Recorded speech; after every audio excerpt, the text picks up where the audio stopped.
దేవునామను బట్టి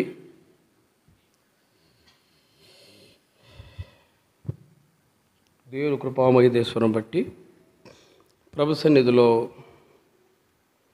మళ్ళా మాటి మాటికి తరుణం దేవుడు అనుగ్రహిస్తున్నాడు.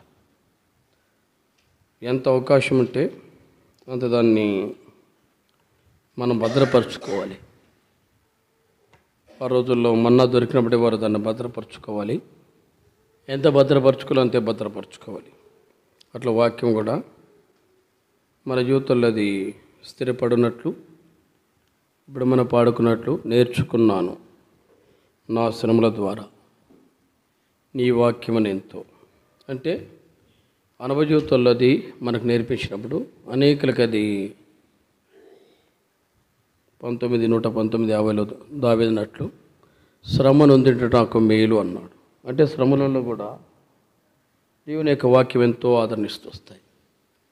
అనేకులకి అది హెచ్చరిక చేసుకోవడానికి అవసరతను బట్టి ఉంటుంది. ఈ విషయాల్లో అన్నిటికీ వాక్యమే ప్రాణం. మరి అలాంటి వాక్యం దేవుడు మనకు సమయానికి అనుకూలంగా ఇస్తూ వస్తున్నాడు. బలహీనతలు బట్టి ఎత్తబడే పరిచర్య బలమైనదిగాను తగిన రీతిలో అది ఫలించాలని 126 కీర్తనల ప్రకారం 4-5-6లో రాబడిన ప్రకారం పిడకటి విత్తనం చేతబట్టుకొని ఏడ్చుతూ విత్తవాడు సంతోషంతో పనులు మోసుకొని వచ్చినట్టు చూస్తాం. అంటే పరిచర్య అనేది కూడా ఫలం రావాలి. ఎప్పుడైతే ఫలం వస్తుందో యోహాను సువార్త 4:34-36 ప్రకారం సంతోషం ఉంటాయి. అంటే యేసు ప్రభువు అంటాడు, మీ కనులు ఎత్తు పొలం చూడు, ఇప్పుడు అది కోతకు వచ్చి ఉన్నాయి. ఎంత వచ్చి ఉన్నాయంటే ప్రభువైన యేసు ప్రభువు వారు మధ్యాహ్నం వేళ సుకారు గ్రామ పరిచయ మరి విధానంలో సమరయ ప్రాంతాల గుండా వెళ్ళి యాకోబు బావి దగ్గర కూర్చున్నప్పుడు మిట్ట మధ్యాహ్నం వేళ మరి సమరశ్రీ నీటిని తీసుకురావడానికి రావట, ఆమెను ప్రభువు దర్శించి ఆమెను మార్చుట, యోహాను సువార్త 4:29-30 ప్రకారం ఆమె మారు జీవితానికి రావట. అదే విషయంలో యోహాను సువార్త 41-42 ప్రకారం ప్రభువైన యేసు ప్రభువు వారి మధ్య ఉండి వాక్యం చెప్పుట, ఈయనే నిజంగా లోకరక్షకుడని వారు సాక్ష్యం ఇచ్చుట. దీని అంతటికి మూల కారణము అక్కడ అంటారు, మా మట్టుకు మేము విని 42లో అంటాడు, ఈ నిజంగా లోకరక్షకుడని నమ్ముచున్నాం. అంటే ఒక వ్యక్తి యొక్క సాక్ష్యం, ఆ ఫలితం అనేకులకి అది ఫలం వస్తాయి. ఆ ఫలం లేకపోతే అందుకే లూకా 13:8-10లో రాబడిన ప్రకారం ఎంతో తోటమాలి ఆ యొక్క యజమానుడు ప్రయాసపడ్డారు, కానీ ఫలితం లేనప్పుడు ఒకే మాట అంటాడు, ఈ స్థలము ఈ యొక్క వెందుకు ఎర్తం కావాలి, దీన్ని నరికి అన్నాడు. రెండో మాట మార్కు 11:14లో రాయబడింది, ఆ ఫలం లేనప్పుడు ఈ యొక్క చెట్టు ఎందుకు అన్నాడు. దాని వైపు చూసినప్పుడు అంజూరపు ఆకులు తప్ప ఫలం లేనప్పుడు ఒకే మాట అన్నాడు, ఇక ఎన్నిటికి నీ కాపు కాయకుందో కాక. ఆ ఒక్క మాటను బట్టి ఏళ్ళతో సహా చెట్టు ఎండిపోయింది. అంటే మనకి ఏమి ఉండవు, వాక్యం ఉండదు, ప్రార్థన ఉండదు, ఆత్మీయ జీవితం ఉండదు. అందుకే ఈ జీవితాలు రాకూడదని ప్రవేడలా భయం కలిగి కీర్తనలు 2:11 ప్రకారం వణుకుతూ దేవుని సన్నిధిలో కనపడాలి. ఎప్పుడైతే మనం కనబడుకుంటూ వస్తామో అప్పుడు కీర్తనలు 19:10 ప్రకారం ఆయన పరిశుద్ధత అనేది మనకు అర్థమవుతాయి. యెహోవా యందు భయము, యెహోవా యందు పరిశుద్ధత అనేది అర్థమవుతుంది. ఆ పరిశుద్ధత ఎప్పుడైతే మనకు వస్తాయో ఇతరులకు మన సాక్ష్యం ఇవ్వడానికి అవకాశం ఇస్తాయి. మన మాట, మన ప్రవర్తన, మన జీవితమును బట్టి యోహాను 4:42 ప్రకారం నమ్ముతారు. ఇది రావాలంటే ప్రాముఖ్యమైనది వాక్యం లేదా ప్రభు యొక్క దర్శనం. ఆ అనుభవ జీవితం కలిగి ఉండాలని ప్రభు నన్ను దర్శించి రక్షించుకున్నాడు. అన్యులమైన మనల్ని అపోస్తలులు 13:40-44 వరకు రాబడిన ప్రకారం అన్ని జాతికి సంబంధించిన మనల్ని ప్రభు ఏర్పాటు చేసుకొని ఎఫెసీ 1:6-7 ప్రకారం జగత్ పునాదిపై పిలిచాడు. పిలిచి ఆయన సొత్తుగా యోహాను సువార్త 1:11-12 ప్రకారం స్వకీయ జనాంగంగా ఏర్పరచుకున్నాడు. లేవియకాండం 7:8 ప్రకారము ఆయన పిల్లలుగా ఆయన సొత్తుగా మనల్ని స్వీకరించాడు. అంటే వాక్యం ఇది అప్పుడు అర్థం కావాలి. అంటే ఇంకా సమయం చాలదు కాబట్టి ఎప్పుడైతే అది ఉంటాయో దాన్ని నెంబర్ వేసినప్పుడు ఆ యొక్క వాక్యాలు మనం చదువుతున్నప్పుడు చూడండి, లేవియకాండం 7:8 ఒక మాట రాయబడింది.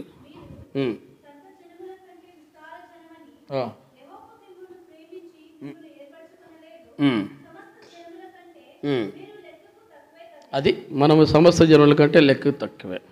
ఎన్నిక లేని వారు 1 కొరింథీ 1:26 ప్రకారం 26 ప్రకారం ఎన్నిక లేని వారు, తృణీకరించబడేవారు, అసలు జనాంగంలో ఏమాత్రము యోగ్యత లేని వారు.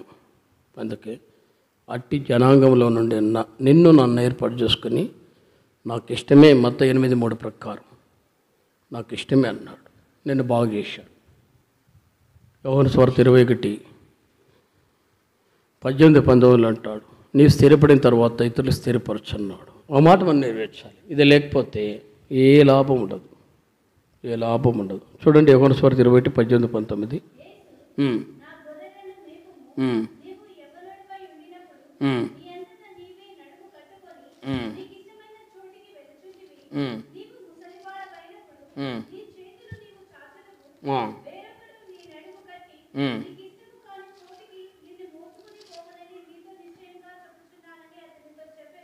ఈ మాట అంటే యేసు ప్రభు తన జీవితంలో ఆయన ఎంత స్థిరపరిచి అంత అనుభవ జీవితాలకు వచ్చిన తర్వాత ప్రభు యొక్క బలపడే వ్యక్తిగా పేతురుని సిద్ధపరిచాడు. ఆ పేతురే 4వ అధ్యాయ అపోస్తుల్లో వాక్యోపదేశకుడిగా, అపోస్తుడిగా, దేవుని యొక్క వరములు పొందినవాడుగా కనబడుతూస్తాడు. ఎన్ని వరాలు ఉన్నాయంటే అపోస్తులు 5:11-12 చూసినప్పుడు వారి కలిగిన వరములు అనేక అద్భుతాలు చూశారు.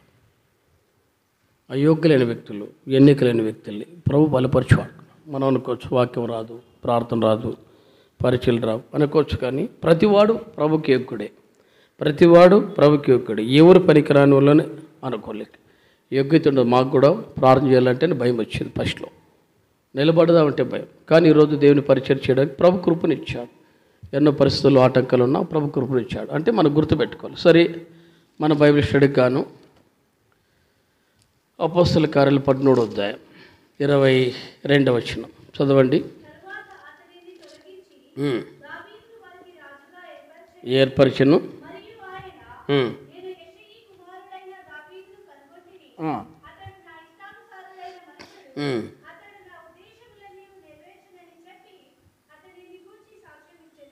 ఒక మాట చూస్తాం. నేను యెషయా కుమారుడైన దావీదును కనుగొంటిని.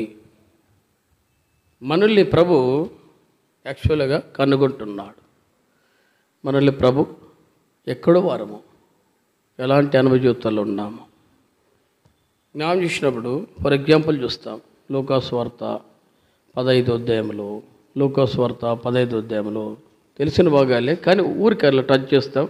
తెలిసిన భాగాలే 3-4 విషయాలు.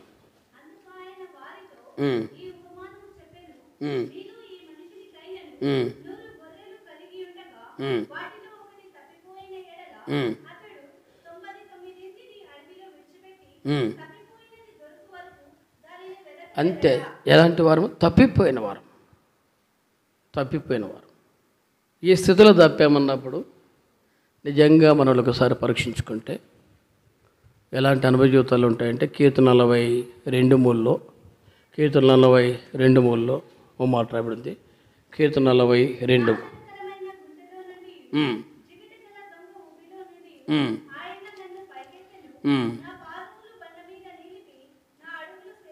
ఎలాంటిదంట? మళ్ళీ మన జీవితం నాశనకరమైన గుంట, జిగటగల దొంగ ఊపి. ఎవరిని ఇది బాగుపరచదు. ఎంత బాగుపడుతున్నాం అనుకున్న కొద్దీ అంత జిగటగల దొంగ ఊపే జిగుడుతూ ఉంటాయి. అసలు యాక్చువల్గా ఊబి అనేది నీటి గుంతలు కనబడుతుంది. అంతేలే, ఎంత ఉంటుంది అనుకుంటాం. అడుగుపడినప్పుడు అది ఊబి. అంటే కనబడేది ఎంతమందినైనా కానీ లిమిట్ లేకుండా చంపేస్తుంది.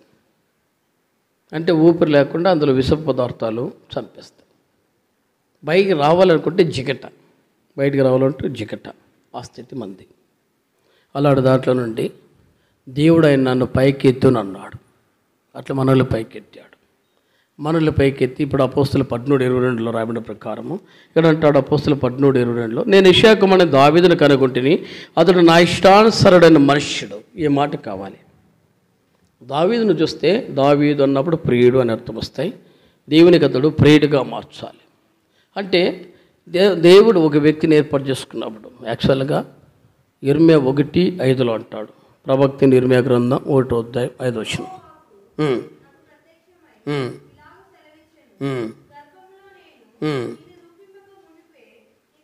అది గర్భములో రూపింపక మునిపే నిన్ను ఎరిగితిని. దీనికి సూచనగా దావీదు తన అనుభవజీవితాల్లో 139 కీర్తనలోనే ఆయన కూడా ఒప్పుకుంటూ వచ్చాడు. ఆయన కూడా ఒప్పుకుంటూ మరి 14 చదవండి, 139 14 వచ్చి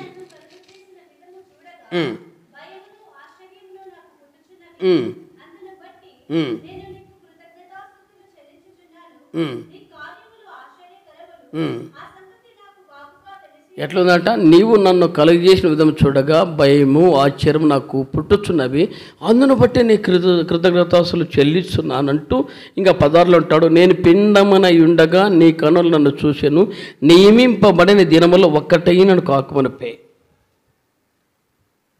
ఏ డాక్టర్ కూడా కన్ఫర్మ్ చేయలేడు. ఎప్పుడు కన్ఫర్మ్ చేస్తాడు? అది 1 month. ఇప్పటికీ టెక్నాలజీలో 1 month మ్యాక్సిమంగా. ఒకవేళ ఇంకా టెక్నాలజీలో 7 days కన్ఫర్మ్ చేసే రోజులు కూడా ఉన్నాయని ఉన్నాం. అంటే వారి యొక్క అంటే పిండోత్పత్తి గర్భాశయం యొక్క రిజల్ట్స్ను 7 days కూడా, మ్యాక్సిమం అయితే 1 month పక్కా. అంటే 1 నెల బేబీని కన్ఫర్మ్ చేయడానికి ఇప్పుడున్న టెక్నాలజీ, లేదంటే 7 days. కానీ 136 కీర్తన 16 రాయబడిన ప్రకారం నియమింపబడిన దినములు ఒక్కటైన కాకమనిపే, నా దినములను నీ గ్రంథం లిఖితములాయను అన్నాడు. అంటే మనం ఎప్పుడు ఇంకా తల్లి గర్భంలో పడక మునిపే అప్పుడే ఆయనకు మన జీవితానికి తెలుసంట. నియమింపబడిన దినములు ఒక్కటైనా కాకమనిపే. ఒక్కటైనా అంటే మనం ఎలాంటి వారమో ఆయన ఇర్మియా 1:5 ప్రకారం గర్భంలో ఉన్నప్పుడు ఆయన ఎరిగాడు. నియమింపబడిన దినముల్లో ఇంకా ఒకటైన కాకమునిపే నీ ఆ దినములను నీ గ్రంథం లిఖితం. అంటే ఆయన ఎప్పుడు ఎట్లా ఉంటాడో ఆయనకు అన్నీ తెలుసంట. ఆయన పిలిచి ఎందుకంటాడు, ఇది జ్ఞాపకం పెట్టుకోండి, అపోస్తుల 13:22 మాట టచ్ అవుతుంటుంది. 13:22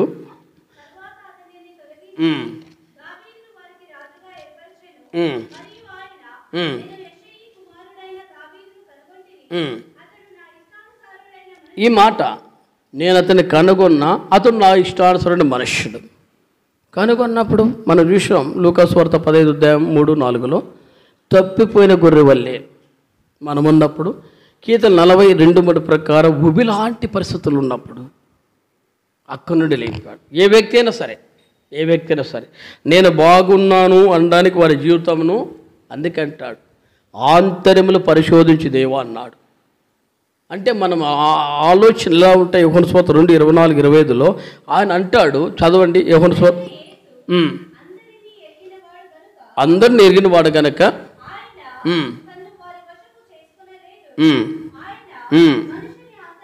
ఆంతర్యమును ఎరిగిన వాడు గనక. అంటే ఆంతర్యం ఎప్పుడు ఎట్లుంటావో తెలుసంట. మన దినములన్నీ ఆయన ఎదుట లిఖించబడ్డాయి. ఒకటైనను తల్లి గర్భములో పిండముగా ఏర్పకమనిపి ఒక దినముగా కాకమనిపి ఆయన చూశాడంట. అంటే ఇక మనం యోహాను 2:25 ప్రకారము మన ఆంతర్యములో, ఆంతర్యం అంటే ఎలా ఉంటామో ఎరిగి ఆయన ఏర్పాటు చేసుకున్నాడు. అంటే ఇంక ఒకసారి ఆలోచిస్తే ఏ వ్యక్తినైనా ఎందుకు ఈ విధానంలోనికి ఆ వ్యక్తులు సరైనగా లేకపోతారంటే జారిపోతారు. మన జ్ఞాపకం ప్రకారము జారిపోతారు. స్వభావం ఏంటంటే అందుకంటాడు 2 పేతురులో రాస్తాడు, 2వ అధ్యాయం 21 నుంచి చదవండి.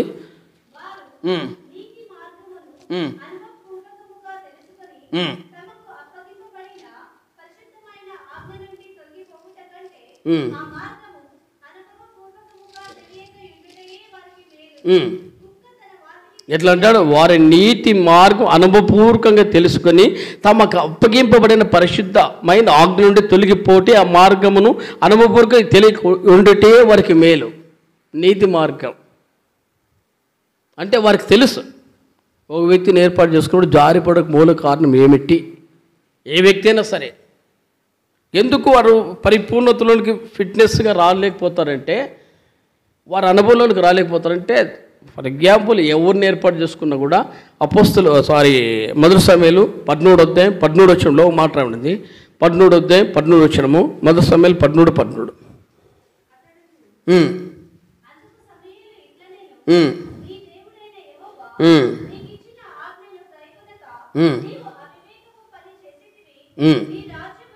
నీ రాజ్యమును ఇశ్రాయేలీయుల మీద సదాకాలం. అంటే ఆయన ఉద్దేశం ఏంట, నీ రాజ్యము నేను కోరుకున్నాను కాబట్టి, నేను ఏర్పాటు చేసుకున్నాను కాబట్టి, నేను కోరుకున్నాను కాబట్టి, నేను ఏర్పాటు చేసుకున్నవాడు సదాకాలం. అంటే ఇప్పుడు దావీదు యొక్క రాజ్యము అని ఆయన పిలవడానికి దాదాపు యేసుప్రభువు వారు 1000 ఏళ్ల పరిపాలనలో కూడా ఆయన దావీదు యొక్క సింహాసనం మీద కూర్చుండేనని చూస్తాం. అంటే సౌలు యొక్క సింహాసనం కాదు, అది సౌలు యొక్క సింహాసనం కాదు. కానీ ఇప్పుడు 13 చూసే ప్రకారం నీ రాజ్యము సదాకాలము అది అంటే యెహోవా ఏంటంటే నీ రాజ్యం సదాకాలం అంటే ఆయనతో ఉండాలి సదా. అంటే ఇంకా ఇతని పిల్లలు ఉండాలి. అంటే ఒక వ్యక్తిని కూడా ఏర్పాటు చేసుకుంటే ఆ కుటుంబం మా ఆశ కూడా అదే, నా భయం కూడా అదే. అంటే నా భయం కూడా అదే, ప్రభా తరతరములు నిన్ను వెంబడించే వంశముగా పిల్లలుగా మాకుంటే మేలు. మరీ దుఃఖకరమైనది ఏంటంటే రోజులు మారే కొద్దీ ప్రభుని మార్చిపోతారు. అందుకే సమూయేలుతో అంటాడు, వారు నిన్ను విసర్జించలేదయ్యా, నన్నే విసర్జించారు. నిన్ను విసర్జిస్తే పర్వాలేదు, వారు నన్ను విసర్జించారు. అంటే మన జీవితాల్లో ప్రభుని వదులుకుంటాం, అది రాకూడదని. మరి మొదటి సమయాలు 13 ప్రకారం సదాకాలం ఉండాలని ప్రభు ఏర్పాటు చేసుకుంటాడు. కానీ మన మార్గం ఏం చేస్తాం అంటే ఇప్పుడు చూస్తున్నాం 2 పేతురు 2:20 అంటాడు, వారు నీతి మార్గం అనుపూర్వకంగా తెలుసుకుని తమకు అప్పగింపబడిన పరిశుద్ధమైన ఆజ్ఞ నుండి తొలగిపోటు కంటే ఆ మార్గం అనుపూర్వకంగా తెలియక ఉండటే వరకు మేలు. వాళ్ళకి ఎందుకు? అందుకంటాడు 22 కుక్క తన వాంతికి తిరిగినట్టు కడగబడిన పంది బురదను దొరలినట్లు అది నిజమైన సామెత చొప్పున వీరికి సంభవించిన కుక్క పంది వంటి జీవితం.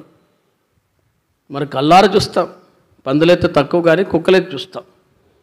పందులు కూడా ఎట్లా ఉండదంటే దాన్ని ఎంత కడిగినా కూడా ఆ జీవితమే. అంటే మన జీవితంలో ఆ స్థితికి మూల కారణం ఏంటంటే మళ్ళా చూస్తున్నాం లూకాసు వార్త 15:2-3 ప్రకారము తప్పిపోయిన మనల్ని ఎదికాడు. మరి కీర్తన 42:3 ప్రకారము 42:3 ప్రకారం జిగటగల ఊబిలో ఉండి నిన్ను ఆయన ఎదికి రక్షించుకున్నాడు. ఏ స్థితిలో నుండి నువ్వు పిలువబడుతున్నప్పుడు మరి కీర్తనలో 119:13-16 ప్రకారము పిండముగా రూపుకొనిపోయి ఇంకా దినములు ఒక రోజు రాకముని పైన ఎరిగి ఆయన సొత్తుగా ఏర్పాటు చేసుకొని ఇప్పుడు అంటాడు లూకా మరి అపోస్తుల 13:22 ప్రకారము 13:22 ప్రకారము దేవుని యొక్క వాక్యంలో 13:22 ఏమంటున్నాడు చూడండి.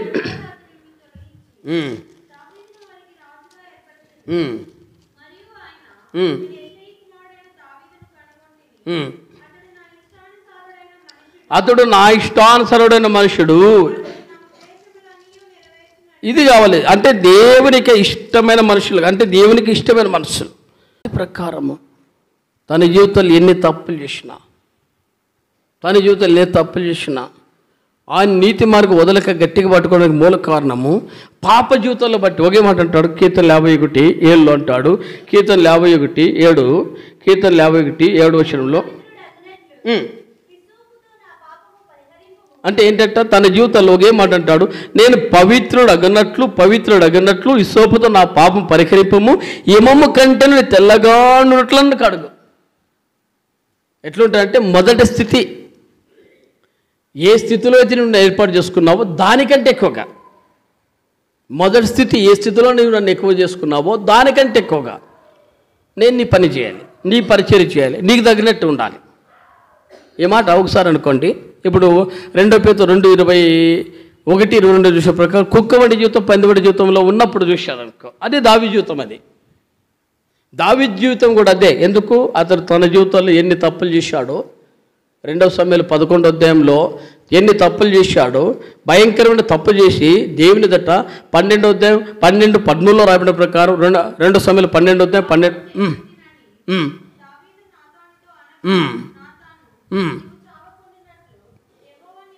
అంటే ఎలాంటి ఘోరమైన జీవితం అంట? మరణపాత్రుడు, భయంకరమైన మరణానికి పాత్రుడైన వ్యక్తి. ఇప్పుడు అంటాడు 50 కీర్తన 7 అంటాడు, ఎలా అంటున్నాడు? ఈ సోపుతో నా పాపం నేను పవిత్రమైనట్లు ఈ సోపుతో నా పాపం పరిహరింపము, హిమమ్మ కంటేను తెల్లగా నేను ఉండునట్లు నీవు నన్ను కడుగము అన్నాడు. అంటే మునుపటి స్థితి. దేవుని ఎదుటికి ఒక వ్యక్తి వచ్చినప్పుడు ఆ స్థితిలోనికి ఒక వ్యక్తి ఎప్పుడైతే ఒక వ్యక్తి వస్తాడో అప్పుడు ఆయన తన విధానాన్ని మళ్ళా ఇప్పుడు సౌలుకి దావీదుకున్న వ్యత్యాసం ఏంటంటే ఆ జీవితానికి దాన్ని ఒప్పుకోలే. సౌలుకి దావీదుకున్న వ్యత్యాసం ఏంటంటే దావీదు ప్రవక్తల్ని గణపరిచాడు, దేవుని వాక్యాన్ని గణపరిచాడు, తన జీవితంలో దాన్ని అక్షరాలు అమరపరుచుకుంటూ వచ్చాడు. నీతిమంతుల యొక్క గద్దింపు నాకు తైలాభిషేకం, వారి యొక్క మాటని ఎప్పుడు తృణీకరించండి తన జీవితంలో తీర్మానం చేసుకున్నాడు. అది పిల్లలు దండించినా పెద్దలు దండించినా తన జీవితంలో సరి చేసుకుని వారిని గణపరిచాడు. వారి మాటకు లోబడి తన జీవితం మార్చుకున్నాడు. కానీ సౌలు అట్లా కాదు. ఎవరైతే చెప్పుకుంటూ వచ్చారో ఆ వ్యక్తుల్ని కొట్టింది కాక, హింసించింది కాక చంపింది కాక, దావీదుకు సహాయకరం చేసిన వ్యక్తులందరినీ, మరి దావీదు సహాయకరం చేసిన యాజకుల్ని కనికరం లేకుండా చంపాడు. ఇంకా తన జీవితంలో దేవుని యొక్క వాక్యం దినదినమతను దర్శించకొద్దీ తన వాక్యానికి లోబడక భయంకరమైన అవిధేయత చూపుకుంటూ వచ్చాడు, కానీ ఎప్పుడు కూడా లోబల్లా. అందుకంటాడు మొదటి సమయాలు 15వ అధ్యాయం 22-23 అంటాడు. 15వ అధ్యాయం 22లో తాను సెలవిచ్చిన ఆజ్ఞను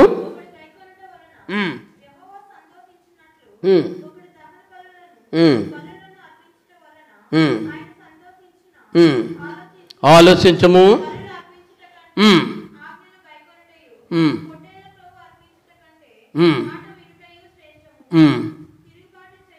ఏంటంట? తన జీవితంలో తిరుగుబాటు చేయట సోద చెప్పిన పాపంతో సమానము, మూర్ఖతను అగపరచుట. అంటే ఏంటంటే తన జీవితంలో తిరుగుబాటు, మూర్ఖత. ఈ జీవితాలు అంతే. ఎన్ని అయినా వాక్యం చెప్పనండి, మన జీవితంలో మారం. తిరుగుబాటు అంటే ఇంక ఈ రోజుల్లో ఎట్లొచ్చిందంటే ఎలా ఉందంటే యాక్చువల్గా అప్పుడు ఈ జీవితాలకి ఇప్పుడు జీవితాలకి ఎవరు కదిలించినా సరే, అంటే మేము కూడా ఏమైనా ప్రాయం నుండి బయటకు వచ్చిన వాళ్ళమే, మేము పెద్దోళ్ళమే కాదు, ఎవరైనా తప్పులు చేసుకుంటూ వస్తారు. ఇది తప్పు అంటే తప్పును సరిదిద్దుకున్నాం. ఏదైనా వాక్యం చెప్తుంటే సనుగులు వస్తాయి. నాకే కాదు ఎవరికైనా వస్తాయి, తప్పదు అది. ఎందుకంటే ఆటోమేటిక్గా పడితేనే అది ఫలం వచ్చేది. అంటే అర్థం ఏంటంటే వాక్యం ఉన్నదని చెప్పినా, ప్రార్థన చేసినా, తన జీవితాలు సరి చేసుకోమని చెప్పినా, మరి అనుభవ జీవితాలు తప్పదు, అది తెలుసు. రివర్స్గా పడతాయని తెలుసు, కానీ తప్పదు. అంటే అర్థం ఏంటంటే, కానీ ఎప్పుడైతే దేవుని యొక్క వాక్యం ఏ వ్యక్తినైతే అది ఎవరిని ఉద్దేశించాడు కాదు, ఒకవేళ ఉద్దేశించి చెప్పాడు అనుకో. సౌలు విషయంలో ఏలి విషయంలో దేవుడు చిన్న పిల్లడు దావీదుకి సమయాలకు చెప్పాడు. చిన్న పిల్లడు సమయాలకి అయ్యా వాళ్ళ పిల్లలు అతను క్రమశిక్షణ తప్పించి పెంచాడు, మరి అతను జరిగే పద్ధతి శిక్ష దండన నీవు అతనికి వివరించు అన్నాడు. పాపం దేవుని యొక్క భయం అతను ఆవరించింది, నిద్రపోలేడు, అలాగ వణుకుతున్నాడు. ఉదయం లేచి ఏరియే పిలిచాడు. సమయంలో పిలిచి ఏమయ్యా రాత్రి నీ జరిగింది ఏమిటంటే ఉన్నది ఉన్నట్లు చెప్తే ఆయన జీవితంలో అంటాడు సెలవిచ్చినోడు ఎక్కువే కాబట్టి ఆయన చిత్తం ఏం చేసుకునేలే అన్నాడు. అంటే తన జీవితంలో అప్పటికైనా ఆయన ఒప్పుకున్నట్లు కానీ తన జీవితంలో సరి అంటే దాటిపోయినా కూడా కనీసం కృప అయినా ఉందేమంటే ఆ కృపను కూడా కోరుకోలే. కారణం ఏంటంటే మొదటి సమయంలో 3వ అధ్యాయం 13-14లో చదవండి. మొదటి సమయంలో 3వ అధ్యాయం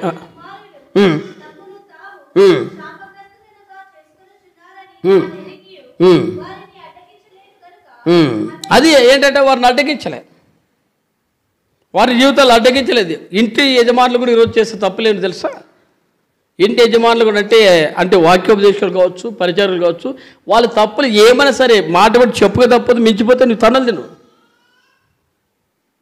కొన్ని సందర్భాలు వినే వచ్చినాయి, అది చెప్పకూడదు కానీ రివర్స్ గేలు జరుగుతున్నాయా, వాళ్ళు చెప్పుతుంటే వాళ్ళ మీద తిరుగుబాటు చేస్తున్నట్ట. ఇదే దౌర్భాగ్య జీవితాల్లో. అంటే భర్త భార్యను దండించే జీవితం, భర్త భార్యను దండించే జీవితం, పిల్లలు తండ్రులు కొట్టే జీవితం ఎవడు నేర్పించాడు ఆమెకి? ఎవరు నేర్పించాడు? అలాంటి వారు పరిచయం చేయమని చెప్పడానికి అర్హత లేదే, అర్హత అయితే లేదే. అలాంటి వారు పరిచయం చేయడానికి అర్హత 1% కూడా లేదు, ఓన్లీ 1% కూడా లేదు. అంటే అర్థం ఏంటి తెలుసా? లోపడాలి. లోపడినప్పుడే దావీదు సరి చేసుకున్నాడు. లోపడినప్పుడే అతడు వినయ విధేయతలు కలిగి ఎన్ని వరాలు పొందినా అన్ని వరాలు పొందాడు. ఎట్లాంటి అనుభూతులు ఉందంటే ఆయన బట్టి ఒక మాట చూస్తాం చూడండి. మొదటి సమయాల గ్రంథంలో దావీదుకున్న అనుభూతుల్లో ఎట్టి అనుభూతులు ఉన్నట్టు మనకి ఏముండే, మన పెద్ద విరవిగుతున్నాం. కానీ మొదటి సమయాల గ్రంథంలో 16వ అధ్యాయంలో 16వ అధ్యాయం 16వ వచనం. మొదటి సమయాల గ్రంథం 16వ అధ్యాయం 16వ వచనం. ఆజ్ఞేయము, నీ దాసులు మేము సిద్ధముగా ఉన్నాము, సితార చమత్కారముగా వాయింపగలిగి. ఏంటంటే అతడు చితార చమత్కారం వాయిస్తాడంట. ఇంకా అనుభూతులు అదే ఎన్ని వరాలు ఉంటే 18వ అధ్యాయంలో చదవండి. 18వ అధ్యాయం జ్ఞాపకం చేస్తూ 18వ అధ్యాయం 10వ వచనం.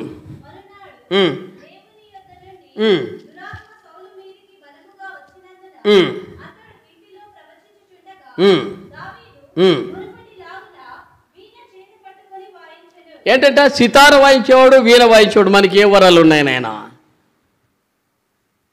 ఏ వరాలు ఉన్నాయి? ఒకసారి ఆలోచిస్తే చెప్పండి, ఏ వరాలు ఉన్నాయి? అతనికి అసలు 10 తంతులు సితారాతో వాయిస్తాడంట ఆయన. ఏం విరవిగుతావు నీకు? ఏం అనుభవ జీవితాలు ఉన్నాయి? నా వరకైనా మన వరకైనా సిగ్గిపోతాయి. నాకైతే నేను ఇప్పటికి సిగ్గుపడతాను, ఈ రోజు కూడా. ఎందుకంటే అవకాశం ఉండే సద్వినియోగం చేసుకోలేక ఇప్పుడు నేర్చుకుందామన్న కూడా కాక. అంటే ఆ రోజుల్లో తిరిగి హెడ్డాక్. ఆఖరికి 8th క్లాస్ మొదలుకొని 9th క్లాస్ మొదలుకొని 10th వరకు అంటే 2 సంవత్సరాలు ఇంచుమించు సినిమాకే మాకు పరిమితం. సండే లేదు, మండే లేదు, ఎనీ టైం అట్లా సరెండర్ అయిపోయిన ఉపాధికి. ఆఖరికి ఎట్లో దాపు 4-5 ఏళ్ళకి బల్టీలు కొట్టి 10th పాస్ అయ్యి ఇంటర్మీడియట్ జాయిన్ అయితే, మిల్లి కాలేజీలో జాయిన్ అయితే 6 నెలలు కూడా మిల్లి కాలేజీలో చేయలేకపోయాను. అంటే ఇంటర్మీడియట్ హెడ్డాక్. అప్పటికి నా జీవులో తలనొప్పి మాత్రలు, తర్వాత జండు బాంబు, అమృతాంజన్, అవి కొన్ని సందర్భాల్లో మర్చిపోయి అట్లా నానబెట్టి ఫ్యాన్లతో సహా పరేషాను. చెప్పాలంటే ఫ్యాన్లతో సహా పరేషాను. అంత హెడ్డాక్ వచ్చేది. అంటే తల అంత భారం, భయంకరమైన భారం. ఈ జీవితాలు ఇప్పటికీ ఇక రాంగరంగా ఫ్యామిలీ ప్రాబ్లమ్స్ అంటే ఏంది? పిల్లలై తర్వాత సంసార జీవితాలు ఇరికిపోయి ఏం నేర్చుకోలేకపోతున్నామే అనే బాధ. కానీ దావీదు దేవుడిచ్చిన వరాలు, కృపావరులు, అన్ని వరాలు కలిగిన వాడు వాక్యోపదేశకుడిగా ఉన్నాడు, పరిచారకుడిగా ఉన్నాడు, ప్రార్థనాపరుడుగా ఉన్నాడు. అనుభూతులు ఎన్ని ఉన్నాయంటే దావీదుకి. ఆయన అంటాడు 55 కీర్తన 15లో అంటాడు, కీర్తన 55:15 అంటాడు,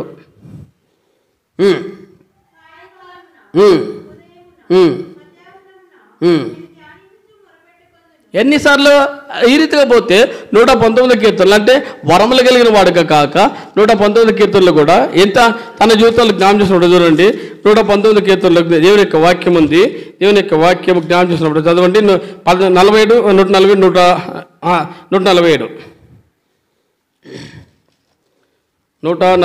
147. ఎలా అంటే తెల్లవారికి మునిపే ప్రార్థన పడు. 164 వచనము. ఎలాంటి వాడంట? దినునికి 3 సార్లు ఆరాధన చేసేది కాక, ప్రార్థన చేసేది కాక, తెల్లవారుజామున ప్రార్థన పడే కాక, 164 వచనం ప్రకారం న్యాయ విధులు బట్టి దినునికి 7 మార్లు నుండి స్తుతిస్తున్నా. ఎన్నిసార్లు దేవుని స్తుతిస్తామండి? వరములు ఉండే అతనికి ప్రభు సన్నిధిలో మరపెట్టి ఎలా ఉన్నదంటే దేవుని యొక్క వాక్య ప్రకారం జీవించాడు. అది వారి జీవితాలు. అంటే తప్పును సరి చేసుకునే జీవితం తెలుసు అతనికి. యథార్థమైన 50 కీర్తన 17 వచనం ప్రకారము ఇస్సోపుతో నీవు నన్ను కడగము, హిమము కన్నా 10 వచనంలో అంటాడు తెల్లగా నన్ను చేయము, నీ పరిశుద్ధత నుండి తొలగి నీ పోయి ఇకమని ఎలుగెత్తి మొరపెట్టి అనుభూతులు ఎట్లా అంటే ఆ మునుపటి కంటే నన్ను పరిశుద్ధంగా చేయమన్నాడు. అట్టి వరములు కలిగి ప్రభు పని చేస్తూ వచ్చాడు. వాక్యం చెప్తే రివర్స్ అవుతాయి, ప్రార్థన చేస్తారు. ఏమొస్తే అంటే ఇంకా ఫలితం ఏముంటుంది? దేవునికి సన్నిధి లోబడాలి, పరిచయం చేయాలి, సరెండర్ కావాలి. ప్రభు నన్ను వాడుకో వాడుకో వాడుకో, నన్ను ఎందుకు రక్షించుకున్నావు అడగాలి. అపోస్తలులు 22:10 అదే అంటాడు.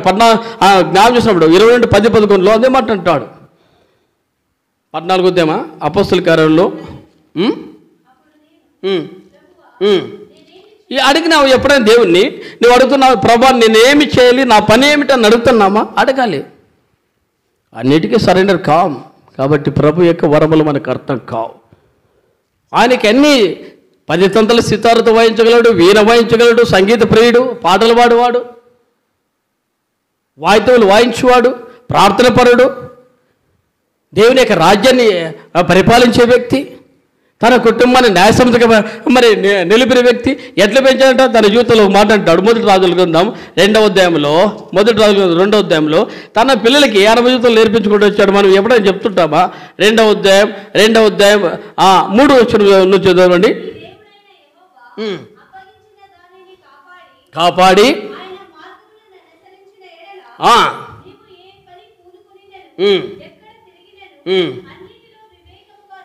ఇవి నేర్పాలి. మనం ఏం చెప్తున్నాడు?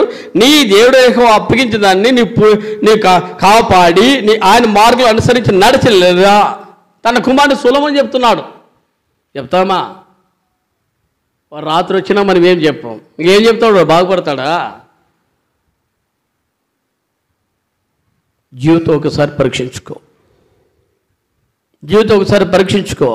సుసన్న అను దేవుని దాసురాలు తన భర్త తన పిల్లల కొరకు 9 మంది కొరకు ఎలుగెత్తి మొరపెట్టుకుంటూ వచ్చింది. క్రమశిక్షణలో పెంచాలి. అందుకే సొలొమోను రాజు అవుతున్నప్పుడు అంటున్నాడు, మరి దావీదు అంటాడు ఏంటంట, నీ దేవుడు నీకు అప్పగించిన దాన్ని కాపాడి ఆయన మార్గంలో నడిచినా నీవు ఏ పని పూనుకున్నా ఎక్కడ తిరిగినా అన్నింటిలో వివేకముగా నడుచుకుంటావు. రెండో మాట అంటాడు, మోసే ధర్మశాస్త్రంలో రాయబడిన దేవుని కట్టడలో ఆయన నియమించిన ధర్మమంతటిని ఆయన న్యాయ విధులను శాస్త్రాలను గైకొనుము అన్నాడు. తన కుమారుడు సొలొమోను చెప్పి 4 అంటాడు, అప్పుడు నీ పిల్లలు తమ ప్రవర్తన విషయంలో జాగ్రత్తగా నుండి నా ఎదుట తన పూర్ణ హృదయంతోను పూర్ణ మనస్సును సత్యం అనుసరించి నడిచేకునే ఎడల ఇశ్రాయేలు రాజ్యముల మీద రాజ సింహాసనం మీద ఆసనుడు నీకుండగా మానండి ఎక్కువ నన్ను గురించి ప్రమాణం చేసిన మాట స్థిరపరుస్తాడు. ఒక కుటుంబం స్థిరపడాలి, ఒక కుటుంబం బలపడాలంటే ఎట్లుండాలట? చదవండి 4వ వచనము 22:4. నీ పిల్లలు తమ ప్రవర్తన విషయములలో జాగ్రత్తగా నుండి నా ఎదుట తన పూర్ణ హృదయముతోనూ పూర్ణ మనస్సుతోనూ సత్యంతో అనుసరించి నడచాలి. ఏమని ఎట్లనవని అంటే ఏంటంటే విడిచిపెడితే మోసే బాధపడింది అదే. నిర్గమాకాండం 32వ అధ్యాయంలో ఏమయ్యా వాళ్ళు నీకేం చేస్తారంటే ఆయన చెప్పింది తెలుసా? 21 వచనము నిర్గమం 32:21.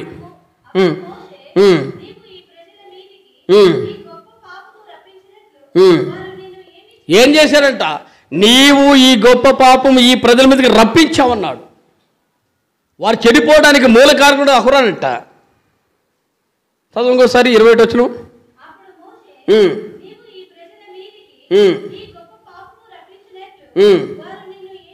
ఏంటంటే వాళ్ళు ఏ పాపం చేస్తారో దానికి సరెండర్ అవుతున్నాడు. అందుకంటాడు 25వ వచనంలో అన్నాడు, నిర్గమ 32:25లో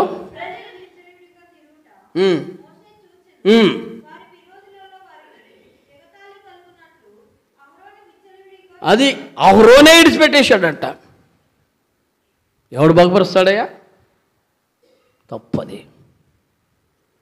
తప్పది. ఈ జీవితంలో ఎవరైనా సరే సహోదరి కానీ సహోదరుడు కానీ రాత్రి అప్పుడు నిన్ను వాడుకుంటాడు. నీవు వాడబడలేదంటే నీ పిల్లల విషయంలో సత్యం అనుసరించి నడచాలి. 3:4 కూడా అంటాడు. 3వ యోహాను పత్రికలో జ్ఞాపించినప్పుడు సత్యం అనుసరించి నడచాలి. 3 నుంచి చదవండి. 3వ యోహాను 3.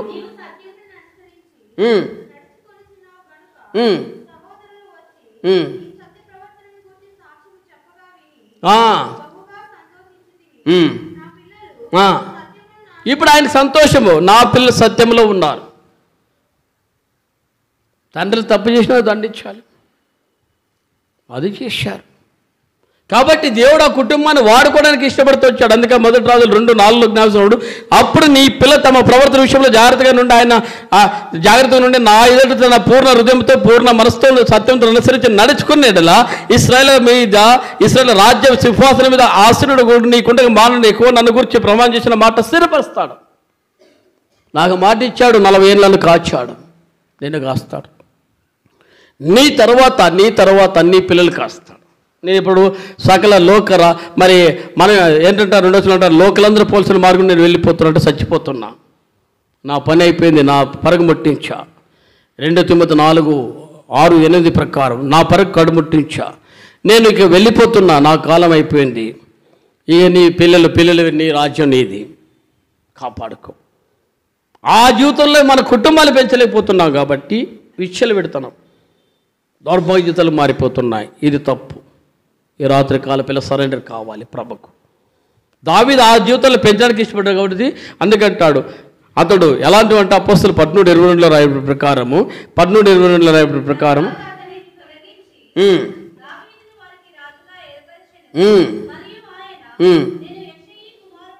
దావీదును కనుగొంటిని, నా ఇష్టానుసరుడు మనుషుడు, అతను నా ఉద్దేశంలో నెరవేర్చాడు. అంటే ఏదైతే వాక్యం ఉందో దాని ప్రకారం తన ఉద్దేశం నెరవేర్చట్లు, అంటే కుటుంబం కట్టట్లు. రెండో మాట మనం చూస్తాం. యెషయా గ్రంథం 41వ అధ్యాయం, ప్రవక్త యెషయా గ్రంథం 41వ అధ్యాయం. ప్రవక్త యెషయా గ్రంథం 41వ అధ్యాయం 9-10 కలిసి ఉన్నాయి.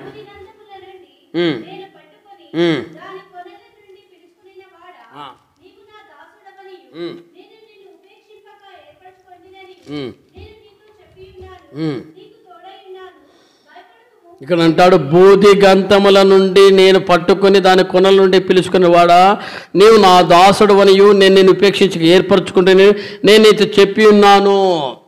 ఏంటంటాడు, నీవు నా దాసుడు, నేను నిన్ను ఉపేక్షించక ఏర్పరచుకుంటాను. ఎలా అంటే బూది గంతముల నుండి నేను పట్టుకొని, ఎక్కడి నుంచి అసలు ఒక్కసారి అర్థం కావాలంటే అనుకుంటాం, మనుషులకు సాధ్యం కాదు. మార్క్స్ వార్త 4:5 ప్రకారము సాధన చేటి ఎవరికి సాధ్యం కాదని రాయబడింది. చదవండి, మార్కు 4:5-4-5. పలమారు వాని కాళ్ళకును చేతులు సంకెళ్ళు వేసి బంధించినను, అది మన జీవితం. ఎలాంటిదంటే ఎన్నిసార్లు కాళ్ళు చేతులు సంఖ్యలు వేసి బంధించి కంట్రోల్ పెట్టినా ఆ చేతి సంఖ్యలు తుత్తనీలుగా చేసిన కనుక ఇది మన బతుకు. అంటే మన జీవితం ఇలాంటి జీవితం. అందుకంటాడు అక్కడి నుండి, అందుకే 4వ అధ్యాయంలో మార్క్స్ వార్త 4వ అధ్యాయంలో తుఫాను పరిస్థితులు ప్రభు ఎదుర్కొన్నాడు. అపవాది ఊరికి వదిలిపెట్టిన ప్రభును కూడా అక్కడ కూడా ఆయన్ని లోకం నుండి తీసిపెట్టకి ఇష్టపడుకుంటూ వచ్చాడు. అయినా సరే దేవుడు కాబట్టి ఆ యొక్క తుఫాను నుండి ఆయన ఎదుర్కొని గాలిని గద్దించి నిమ్మలింపజేసి మరి ఆ యొక్క దైమలు పట్టిన ఆ యొక్క సేనాదేవులు పట్టిన గెరాసీ ప్రాంతాలకు వెళ్ళి ఆ కుటుంబం అంటే ఆ వ్యక్తిని సంపాదించి ప్రభు మార్గంలో తీసుకొచ్చిన తర్వాత మార్కు 5:15 రాయబడింది. మార్కు 5:15 జనులు జరిగింది చూడవెళ్ళి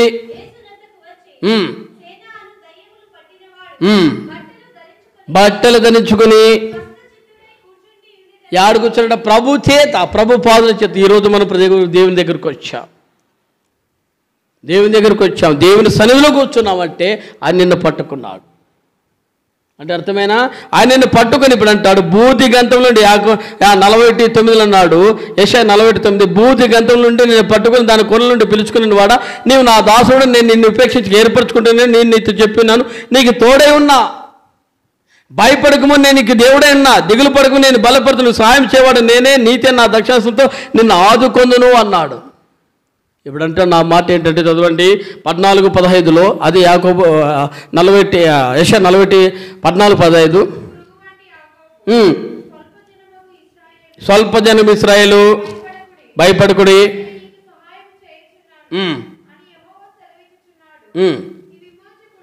నీవు పరిశుద్ధ దేవుడే, కక్కులు పెట్టబడి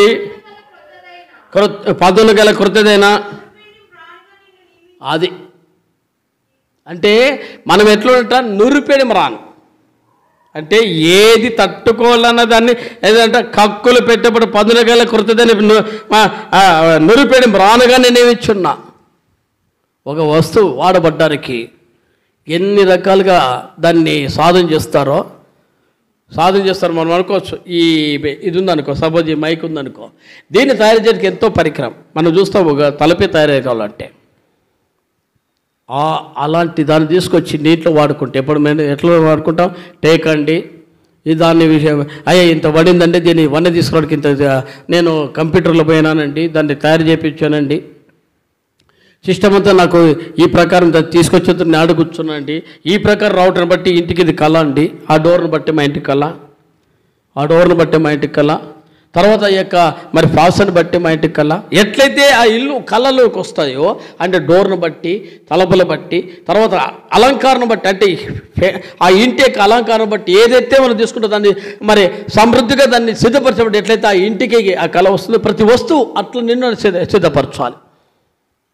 ప్రభు నిన్ను అట్లా సిద్ధపరచాలి. మనం ఊరికే ఎట్లుంటామంటే ఊరికే అలా ఉంటున్నా కాబట్టి మనం దేనికి యోగ్యత లేకుండా ప్రభు చేత వాడబడే పాత్రగా మార్చబడలేకపోతుంది. కారణం ఏంటి? అందుకంటాడు యెషయాని మరి ప్రవక్త యెషయా యాకోబుని పిలిచినప్పుడు అంటాడు, నా సేవకుడు ఇశ్రాయేలు నేను ఏర్పరచుకున్న యాకోబు 9:8 అంటాడు, నా స్నేహితుడు అబ్రాహాము సంతానమా భూతి గదుల నుండి నేను పట్టుకుని దాని కొల్ల నుండి పిలుచుకున్నా, నీవు నా దాసుడు అంటే ప్రభు పనికి వాడబడాలి. ఇప్పుడు మనం ఏం చేస్తామండి, జారిపోతాం రామ్. ఈరోజు దేవునికి పనికి ఎట్లుంటామంటే అందుకంటాడు మత్తయి సువార్త 22వ అధ్యాయంలో మత్తయి 22వ అధ్యాయంలో దేవుని యొక్క వాక్యం నుండి మత్తయి సువార్త 22వ అధ్యాయంలో కొన్ని సందర్భాల్లో కనబడే కొద్దీ 22వ అధ్యాయం 3-4 నుంచి పరలోక రాజు తన కుమారుని పెళ్లి విందు చేసిన ఒక రాజును పోలింది. ఆ పెళ్లి విందుకు పిలువబడిన వారు రప్పించిన దాసులు పంపినప్పుడు వారు రానల్లకపోయి. ఎవరినంట 3 అంటాడు, పెళ్లి విందుకు పిలువబడిన వారిని రప్పించిన తన దాసులను పిలువనప్పుడు పెళ్లి విందుకు పిలువబడిన వారిని అంటే ప్రభు చేత ఏర్పరచబడిన వారు ప్రభు ఇంటిలో కనబడ్డానికి రారంట. అర్థమైనా? ప్రభు చేత పిలువబడిన వారు అందుకంటాడు పరలోక రాజు తన కుమారుని పెళ్లి విందు చేసిన ఒక రాజును ఆ పెళ్లి విందుకు పిలువబడిన వారు. ఈరోజు అదే దేవుని సేవ కానీ దేవుని పరిచయం కానీ దేవుని యొక్క విధానానికి ఏంటంటే పిలువబడిన వారే రానోళ్ళకపోయారు. ఈరోజు సువార్త నిలబడిపోతుంది, పరిచయం నిలబడిపోతున్నాయి అంటే మూలకారకులు ఎవరు? మనమే. ఒక దేవుని సేవకుడు అన్నాడు, షాలెమని దేవుని సేవకుడు అన్నాడు, నాకు అది ఇప్పటికి కూడా టచ్ అవుతూనే ఉంటుంది. ఎప్పుడైతే బక్సింగ్ వారి ఫెలోషిప్లో సువార్త పరిచర్యను మానుకున్నారో, సువార్త పరిచర్య చేయడం మానుకున్నారో, ఆయన అంతకుముందు చెప్పాడు తెలుసా, సువార్త అంటే బక్సింగ్ గారి ఫెలోషిపే అన్నాడు. సువార్త చేసే విధానం అన్నప్పుడు దేవుని యొక్క సేవకుడైన దేవుని దాసులు ఇచ్చిన వారిని కాదు, ఎంతోమంది సేవకులు ఇచ్చారు. ఎబ్రోన్ ఫెలోషిప్ అంటేనే బక్సింగ్ గారి సహవాసం అంటేనే దేవుని పని చేయడానికి ముందున్నవారు అని అర్థం. రెండవ మాట కూడా ఎంతోమంది సేవకుల నుంచి కూడా మరి విన్నమాట, ప్రభు కొరకు ప్రాణం అర్పించిన వారు ఎవరైనా మరి ఇండియాలో ఉన్నారంటే బక్సింగ్ వారి ఫెలోషిప్లో మొట్టమొదటి వారు కనబడతారన్నాడు. మన కూడా ఒక వీడియో ఉంటుంది, దాన్ని ఫార్వర్డ్ చేశాను. మరి ఎంతమంది చదివారో ఎంతమంది చూశారో తెలియదు కానీ మరి ప్రేయర్ ఆర్మీలో మన పేతల ప్రేయర్లో కూడా పెట్టాం, చాలామందికి పెట్టాం. ఎంతమంది చూశారో తెలియదు. అంటే ఏంటంటే బాక్సింగ్ గారి ఫెలోషిప్లో ప్రభు కొరకు ప్రాణం అర్పించేవారు ఎవరైనా ఉన్నారంటే ఇండియాలో మొట్టమొదటి వారు ఎబ్రోన్ ఫెలోషిప్ అన్నారు. అలాంటి సేవ, అలాంటి పరిచర్య. కానీ ఈ రోజుల్లో సమస్యలను సుడిగుండంలో ధనాపేక్ష మొదటి పేతురు 6:10-11 ప్రకారం దాంట్లో ఇరుక్కుపోయి సర్వసంపద కీడుకు మూలమే దాని విషయంలో కొట్లాడి వాదోపాదాలు పెట్టుకొని ఎట్లుందంటే వ్యర్థలేరని రాయబడింది. చదవండి మొదటి తిమోతి 6:10.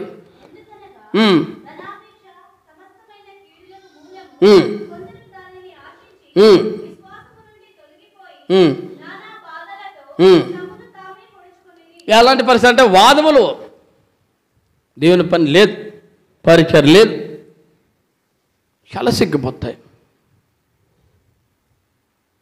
సరే దేవునికి లోబడి నేర్పిస్తుంటే, దేవుని కొరకు తగ్గించుకోండి అంటే మన జీవితంలో లోపం సరి చేసుకోలేక ఏంటంటే ఏంటంటే చదువు 10వ వచనం ఇంకోసారి.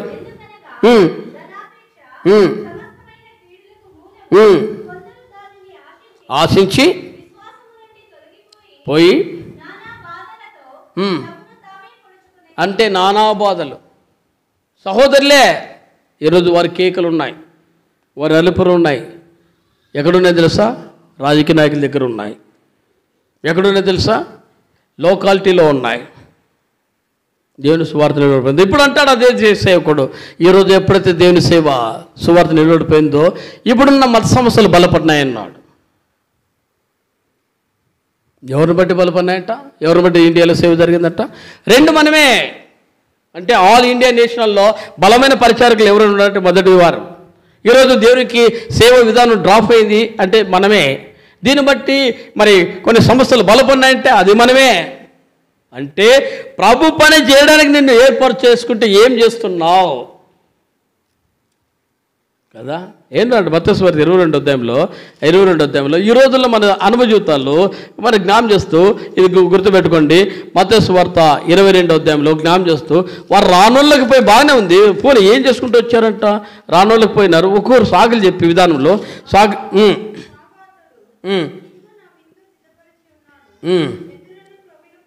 ఐదు చదవండి. వారు లక్ష్యం చేయక ఒకరు తన పొలమునకును మరొకరు తన వర్తకును వెళ్ళిరి. ఏంటండి సేవా పిలుపు కలిగిన వారికి? ఏంటండి పరిచారకులైన వారికి? చేయొద్దని చెప్పాం. కానీ ఎవరు చేయాలి? నీ పనా? మరి ఫర్ ఎగ్జాంపుల్ ఒకసారి చూద్దామండి మన అనుభూతాల్లో. ఇక రండి, ఏంటంట దేవుని యొక్క వాక్యం సెలవుస్తుంది. 2వ రాజుల గ్రంథం 5వ అధ్యాయం. ఇది మొదటి రాజుల గ్రంథం 19వ అధ్యాయం. మొదటి రాజుల గ్రంథం 19వ అధ్యాయం.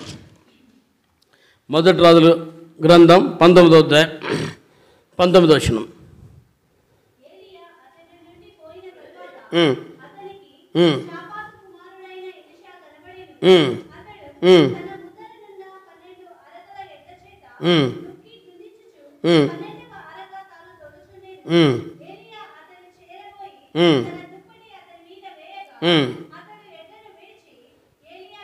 అతడు ఎడ్లను విడిచి ఏంటంట ఏలియా వెంట వెళ్ళిపోయాడంట. ఈరోజు ఏడున్నాం మనము? దేవుని సేవను పిలువబడుతున్న మన జీవితంలో ఎక్కడున్నాం? పరిచర్య ధర్మం చేస్తున్న నీ జీవితంలో ఎక్కడున్నావు? ప్రభు నిన్ను అడుగుతున్నాడు. నీ పిలుపేమి? నీవు యాడున్నావు? ఏంటంటే మత్తయి సువార్త 22వ రాయబడిన ప్రకారం 4-5 వచనాలు రాయబడిన ప్రకారం వారికి ఏం పని? పెళ్లి పిలువడు వారికి ఏం పని? దేవుని ఆరాధించాలి, దేవుని పని చేయాలి. ఇప్పుడెందుకు పొలాలు? ఇప్పుడెందుకు వ్యాపారాలు? ఇది మన జీవితం. తప్పు. ప్రభుకి ఏం చేస్తాడంటే ఇంకా మన అనుజీవితాల్లో లూకాసు వార్త 5వ అధ్యాయం 8 నుంచి చదవండి. లూకాసు వార్త 5వ అధ్యాయం.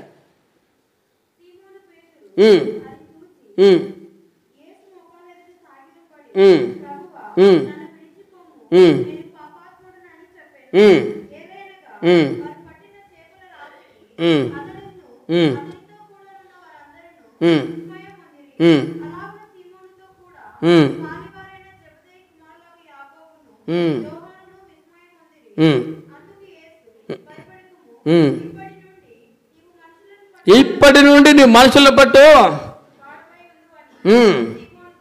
ఇప్పటి నుండి మనుషుల పట్టు వాడు ఉండాలి. దేవుని పని చేయాలి. మనం మరి ఏం చేస్తామండి?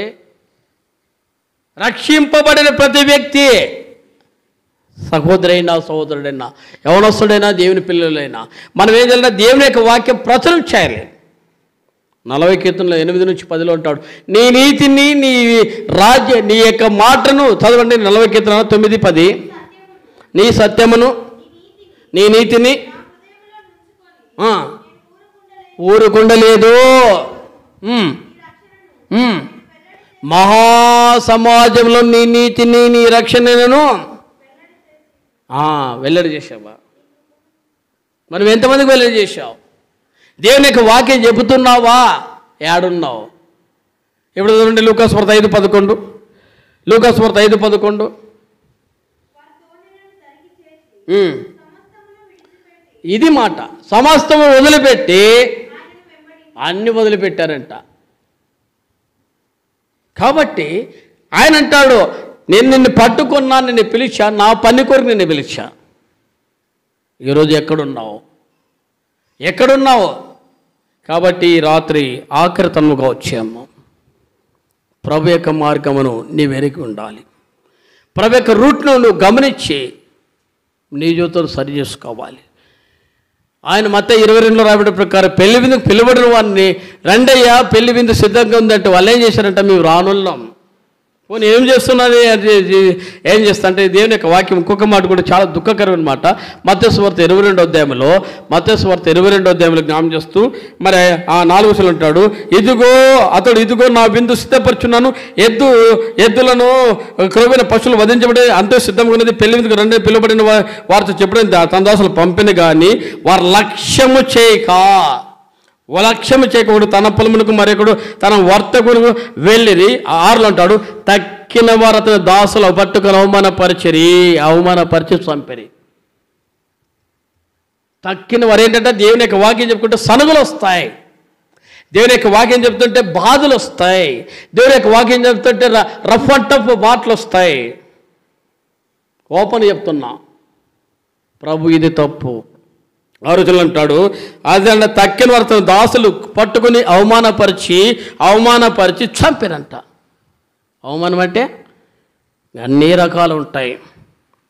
అందుకే ఎస్ఎన్ గారు అన్నట్టు నిందల పాలై అనుభవ జీవితాలు ఎన్నో అనుభవం. అంటే నీ జీవితంలో దేవుడు ఏ పిలుపుకైతే ఇచ్చాడో వాళ్ళు ఊరికి రాలేదండి.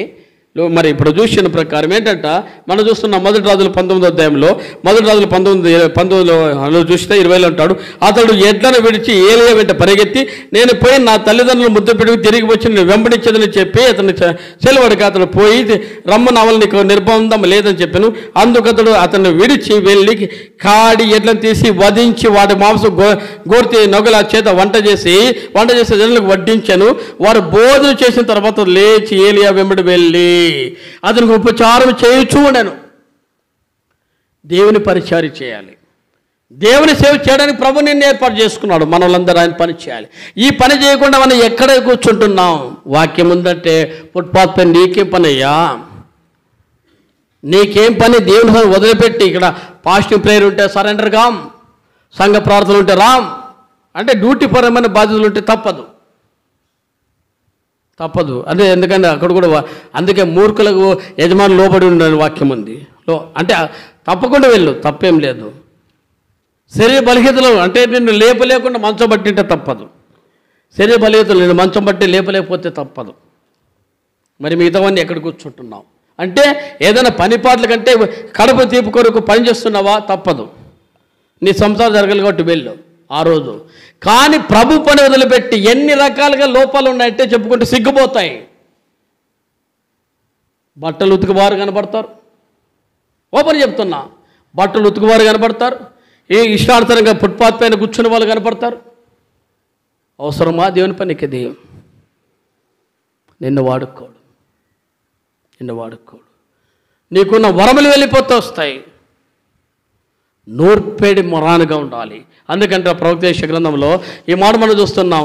ప్రవక్త యెషయా గ్రంథం 41:14-15లో మనం చూస్తున్నాం. పురుగు వంటి యాకోబు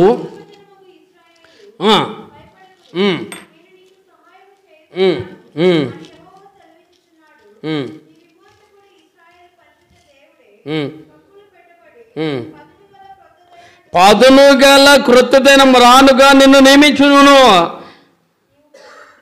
పదును గల మ్రానుగా నువ్వు దేవుని పని చేయాలయా? భయపడుతున్నాడు యాకోబు దేవుని పనికి. నన్ను పిలుస్తున్నాడే, నేను ఇంతమందిలో నా పిల్లలు ఎట్లయా అని.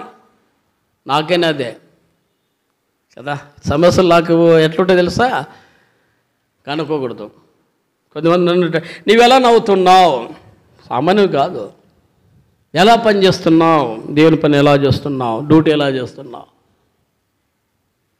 24 అవర్స్లో నిద్రపోయితే నాకు ఎన్ని గంటలు తెలుసా? 3 లేక 4 గంటలు. ఓపెన్ చెప్తున్నా, 3 లేక 4 గంటలు బాగంటే 4 లేక ఎప్పుడో ఎనీ టైం. ఇప్పుడు కూడా సాయంకాలం 6 గంటలు చెడ్డాక ఉంది. ఎందుకో తెలియదు.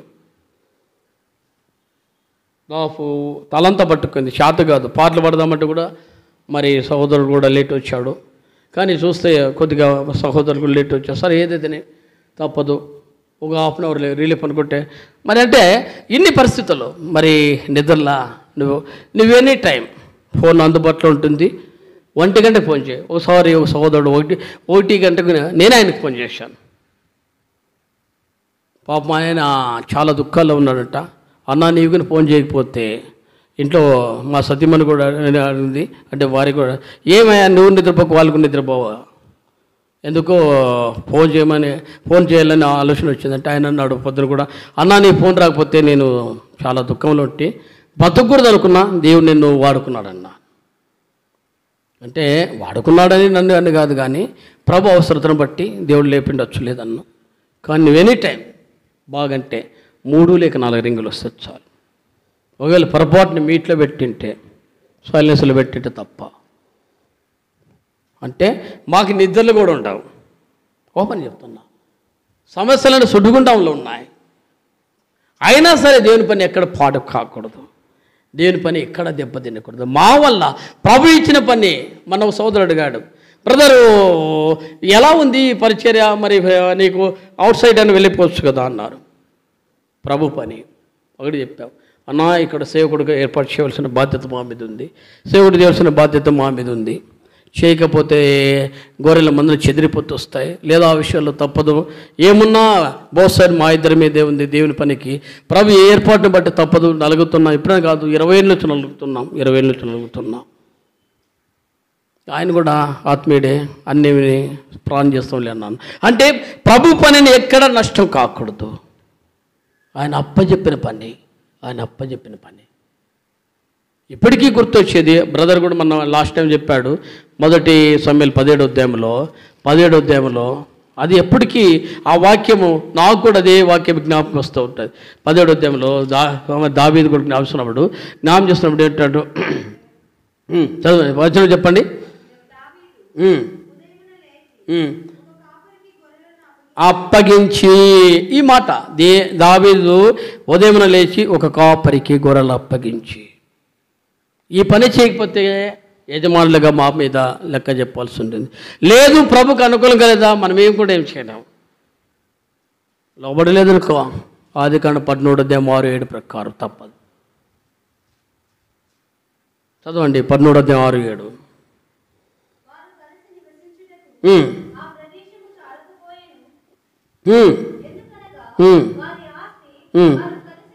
వారు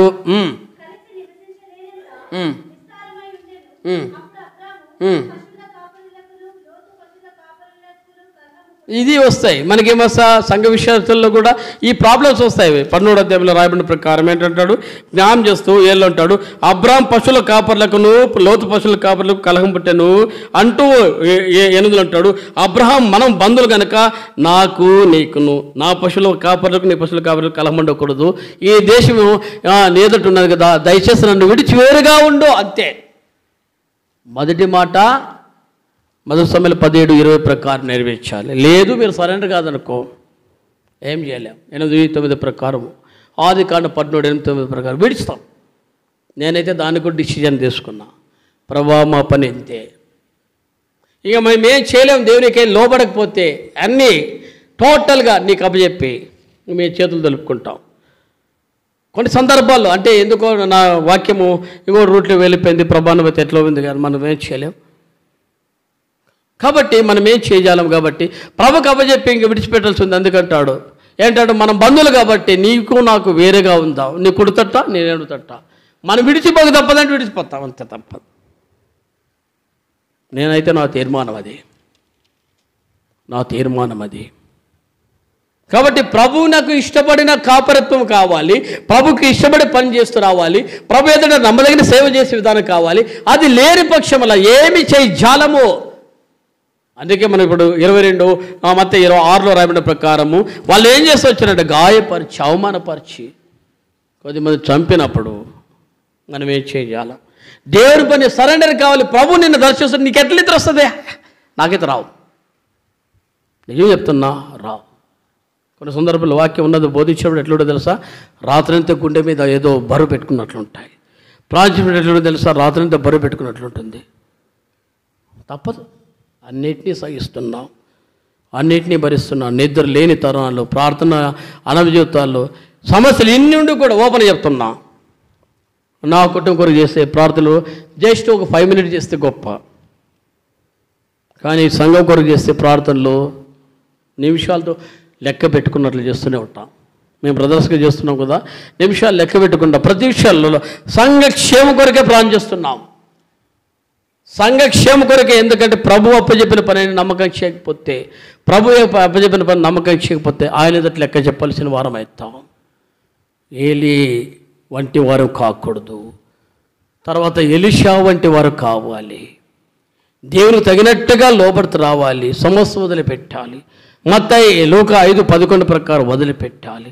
ప్రభువునకు తగినట్టుగా ఉండాలి. దాని కొరకే అప్పుడు చేస్తాడండి. నేను నూర్చేటి వాడుగా యెషయా 40:13 ప్రకారం కక్కులు పెట్టబడి పదునగల కృతదైన నూరిపెడి రానగా నేను నియమించున్నాను.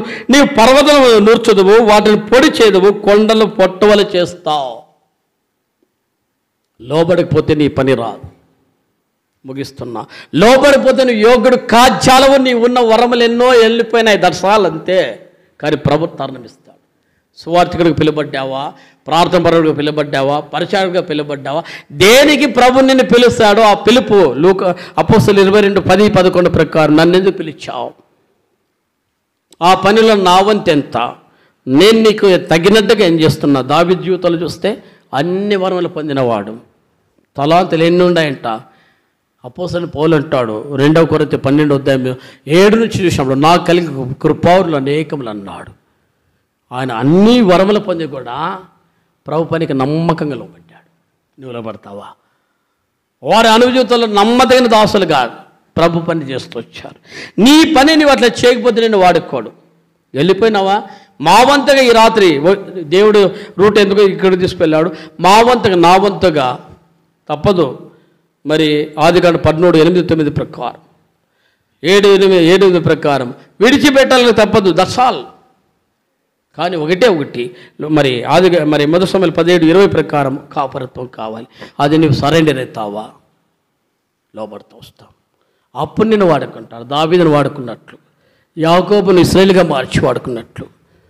80 జీవితాలు అంటాడు నా సేవకుడు, 8 అంటాడు 48, నా సేవకుడు ఇశ్రాయేలు నేను నేర్పరచుకుని యాకోబు నా స్నేహితుడు అబ్రహాము సంతానమా, భూతిగంతల నుండి పట్టుకుని దాని కొల నుండి పిలుచుకుని వాడ నీవు నా దాసుని నేను ఉపేక్షించి ఏర్పరచుకుంటే నేను నీతో చెప్పినాను, నీకు తోడే ఉన్నాను, భయపడకము, నేను దేవుడు ఉన్నాను, దిగులు పడకు, నేను బలపడుతును, నీ సాయం చేయబడి నేను నీతి అనే దక్షిణ వస్తుంది, నేను ఆదుకుందును అంటూ ఇప్పుడు అన్నాడు. జ్ఞానం చేస్తూ ఎలాంటిదంట, పురుగు వంటి యాకోబు స్వల్పజనం ఇశ్రాయేలు భయపడకుడు, నేను నీకు సాయం చేస్తున్నాను యెహోవా సెలవిచ్చినాడు, నీ మోచుకున్న ఇశ్రాయేలు పరిశుద్ధ దేవుడే అంటూ కక్కులు పెట్టబడి పదునగల కృతదని నొరిపెడి పునాడుగా చేస్తాడు.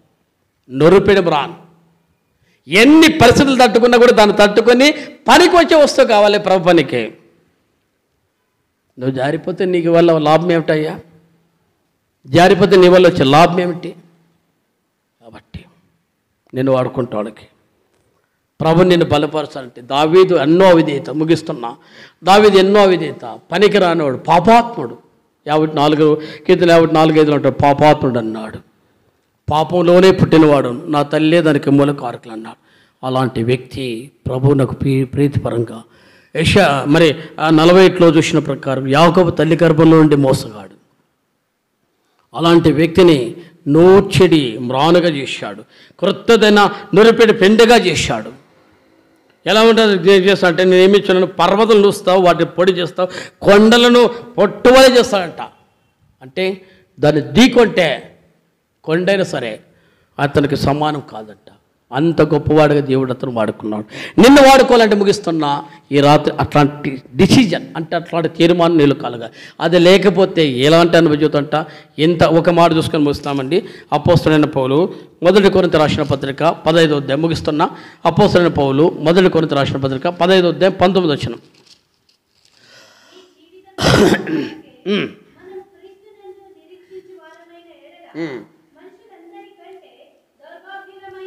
ఎలాంటిదంట, ఈ జీవితకాలం మట్టికి మనం క్రీస్తునందు నిరీక్షిస్తే మనుషులందరికంటే దౌర్భాగ్యం. మనం వెళ్ళంటే ఈ లోకమునికే పరిమితమైతే నీవు దౌర్భాగ్యుడివి. ప్రభువునికి తగ్గట్టున్నావా? ప్రభువునికి తగ్గట్టున్నావా? లోబడు. యవనస్తుడైనా సరే, వృద్ధులైనా సరే, పిల్లైనా సరే, సోదరులైనా సరే నూర్చిని మ్రానుగా ఉండాలి, నొరిపిని మ్రానుగా ఉండాలి. ప్రభు వాడబడే కొండగా పెండింగ్ చేసేవాడుగా ఉండాలి. నిన్ను ఆరితకి తీర్చిదిద్దడానికి నిన్ను ఆయన సిద్ధపరుస్తున్నాడు. బూది గంతల నుండి పిలిచాడు, దాని కొల్ల నుండి పిలిచాడు. మోసగాడమైనా, అన్యాస్తుడివైనా, దూరస్తుడివైనా, లోబువైనా, పనికిరాని వాడైనా ప్రభు పనికి మరి పనికిరావని జారిపోతున్నా అబ్రాహాముని అట్లే పిలిచాడు. అప్పుడు దేవుని దాసుడైన భక్సింగ్ అట్లే పిలిచాడు. వారు లోబడి ఎలాంటి వారు అంటే ప్రభు పని చేస్తుంటే భూమి తల్లకిందలు చేసేవారు కనబడ్డారు. అపోస్తలు 19లో మనం చూసినప్పుడు భూమిని తల్లకిందులు చేయవారు ఇక్కడ వచ్చారు. వాళ్ళంటి గొప్పవారికి చేశాడు. నిన్ను చేయడం ఎందుకు? నీకు అంత వరం లేకపోయినా కానీ ప్రభు పనికి యోగుడికి మార్చవాడు. అన్ని జనుల మధ్య సాక్షిగా ఉండవు. పౌలుని అదే చేశాడు. అన్ని జనులకు సాక్షిగా నేను పెడతానన్నాడు. అపోస్తలు 9వ అధ్యాయం 14 నుంచి 17 వరకు రాబడిన ప్రకారం అన్ని జనుల మధ్య సాక్షిగా అతడు ఉన్నాడు. నీవు సాక్షిగా ఉండవు. ఎక్కడ ఆటో ఫీల్డా, డిపార్ట్మెంటల్లా, ఎనీ ప్లేస్ సాక్షిగా ఉండవు.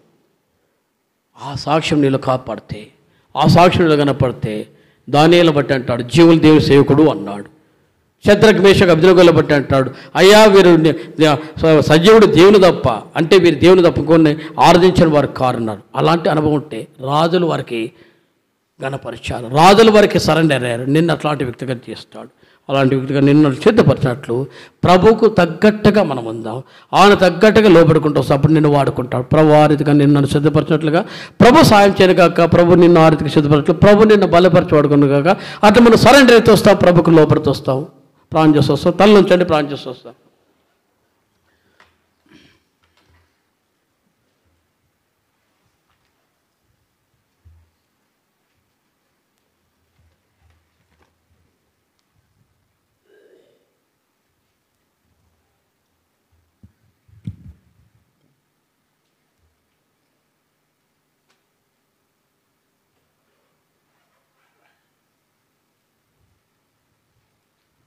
ప్రార్థన చేస్తాం. తప్పిపోతి విగతమందు తప్పుదారిని నడచితివి, తప్పిపోతి విగతమందు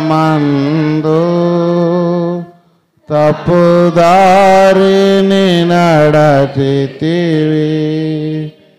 తప్పువే హస్తమే నిన్ను కాపాడి తెచ్చెను, ప్రభు ప్రేమ హస్తమే నిన్ను కాపాడి తెచ్చెను, కృతజ్ఞుడా వైకు ప్రభు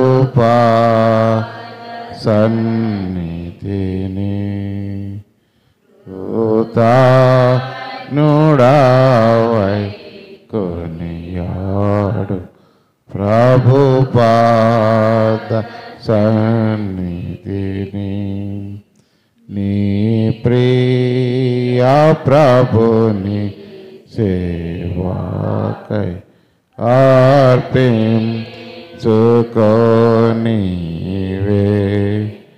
పవిత్ర ప్రజలై నా మీరు సేవించుడాయటని,